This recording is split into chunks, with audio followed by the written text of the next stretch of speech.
नमस्कार दोस्तों। आज हम बात करने वाले हैं एक ऐसी कविता की जो अधूरी है, लेकिन शायद इसीलिए ये और भी ज्यादा पावरफुल है।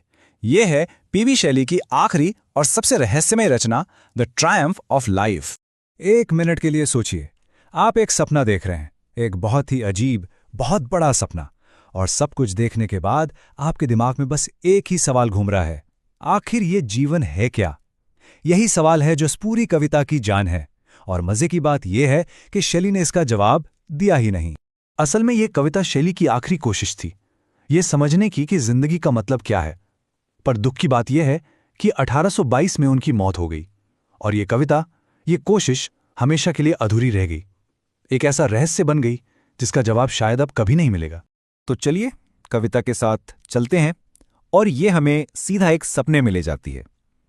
यहां कहानी सुनाने वाला जो खुद कवि है, एक अजीब सी हालत में है।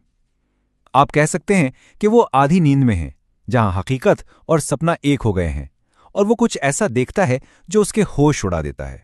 वो क्या देखता है? एक भीड़, एक ऐसी भीड़ जिसका कोई अंत नहीं। बूढ़े, जवान, बच्चे, सब के सब एक अजीब से जुलूस में शामिल हैं और बस आगे बढ़ते जा रहे हैं। इसे देखकर ऐसा लगता है जैसे पूरी की पूरी इंसानियत को कोई अनदेखी ताकत जबरदस्ती खींच रही हो। और ठीक उसी भीड़ के बीचों बीच एक ऐसी चीज दिखाई देती है जो इस पूरी कविता का सेंटर है, जीवन का विजय रथ। सोचिए, एक ऐसा रथ जिसे कोई नहीं रोक सकता, जो हर किसी को रौंदता हुआ आगे बढ़ रहा है, अपनी जीत का जश्न मनाते हुए। अब देखिए, इस कविता का जो टाइटल है ना, द ट्रायम्फ ऑफ लाइफ, इसी में एक बहुत बड़ा हिंट छिपा है। ट्रायम्फ का मतलब होता है विजय जुलूस। ये आइडिया आता है पुराने रोम से। जब कोई रोमन जनरल जंग जीत कर आता था तो वो अपने साथ पकड़े हुए कैदियों को लेकर एक बड़ा सा जुलूस निकालता था। तो अब आप सोचिए, अगर ये जीवन का विजय जुलूस है तो इस जुलूस में जो लोग चल रहे हैं वो कौन हुए? बिल्कुल सही, वो जीवन के कैदी हैं। और ये कोई मामूली रथ नहीं है, नहीं, इससे एक ऐसी जबरदस्त, ऐसी चकाचौंध कर देने वाली रोशनी निकल रही है कि सूरज की रोशनी भी उसके आगे फीकी लगे। पता है, ये लाइट इतनी तेज है कि ये भी नहीं दिखता कि रथ चला कौन रहा है। एक तरफ तो ये बहुत शानदार है, पर दूसरी तरफ उतना ही डरावना भी। तब इस पूरे कंफ्यूजन और भीड़-भाड़ के बीच हमारे कवि को एक गाइड मिलता है, कोई ऐसा जो उसे समझा सके कि आखिर ये दुखद तमाशा चल क्या रहा है। और जानते हैं ये गाइड कौन है? कोई और नहीं बल्कि मशहूर फिलोसोफर ज़्याँ जाक रूसो। लेकिन रुकिए, ये वो रूसो नहीं है जिनकी तस्वीरें हमने देखी हैं। वो एक इंसान की तरह नहीं दिखते, बल्कि एक सूखी मुड़ी तुड़ी पेड़ की जड़ की तरह नजर आते हैं। शैली क्या लिखते हैं? वो कहते हैं ये वो चीज है जो कभी रूसो हुआ करती थी। जरा सोचिए कितनी शॉकिंग इमेज है ये, कि जिंदगी ने इतने बड़े विचारक को भी किस हाल में पहुंचा दिया है। और यहां शैली ने एक बहुत ही कमाल की चीज की है। अगर आपने दांते की इन्फर्नो पढ़ी है तो आपको याद होगा कि वहां भी दांते को नरक में घुमाने के लिए एक गाइड मिलता है, वर्जिल। यहां भी वैसा ही है, पर एक बहुत बड़ा फर्क है।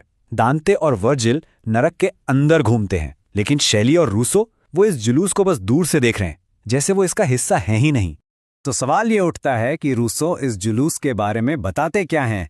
और यही दोस्तों इस कविता का सबसे बड़ा राज खुलने वाला है कि इस भीड़ में कौन कौन कैदी है और कौन वो खुशनसीब है जो आजाद है। और जो जवाब मिलता है वो हैरान करने वाला है। रूसो बताते हैं कि इस रथ से जो लोग बंधे हैं वो कोई आम लोग नहीं हैं, वो इतिहास के सबसे बड़े नाम हैं। प्लेटो, अरस्तु, अलेक्जेंडर द ग्रेट, नेपोलियन। सोचिए, ये सब महान फिलोसोफर और राजा जीवन के कैदी हैं। पर क्यों? शैली के हिसाब से क्योंकि इन सब ने दुनिया की पावर और फेम के लिए अपने सिद्धांतों से समझौता कर लिया था। तो क्या इसका मतलब है कि हर कोई इस जुलूस में फंसा हुआ है? नहीं, रूसो कहते हैं कि कुछ लोग, बहुत थोड़े से लोग ऐसे भी थे जो इस विजय रथ के कैदी नहीं बने, वो आजाद थे। तो कौन थे ये आजाद लोग? शैली उन्हें कहते हैं द सेक्रेड फ्यू, यानी कुछ पवित्र लोग, और इनमें नाम आते हैं सुकरात और जीसस क्राइस्ट के। ये लोग उस जुलूस में हैं ही नहीं। क्यों? क्योंकि उन्होंने जिंदगी के इस विजेता के सामने घुटने टेकने से साफ मना कर दिया। उन्होंने समझौता नहीं किया और इसीलिए वो कभी गुलाम नहीं बने। और अब हम आते हैं इस कविता के सबसे, कह सकते हैं, दुखद हिस्से पर। वो है इसका अधूरा होना। ये कविता ठीक उस मोड़ पर आकर अचानक रुक जाती है जहां सबसे जरूरी बात होने वाली थी। हमारा कवि अपने गाइड रूसो से वो आखिरी सबसे बड़ा सवाल पूछने ही वाला होता है, और बस कविता वहीं खत्म हो जाती है। शैली की मौत हो गई और वो सवाल, वो जवाब हमेशा के लिए खो गया। हमें कभी पता नहीं चल पाएगा कि इस ट्रायम्फ ऑफ लाइफ का असली मतलब क्या था। तो आखिर में शैली हमारे लिए एक बहुत बड़ा सवाल छोड़ गए हैं।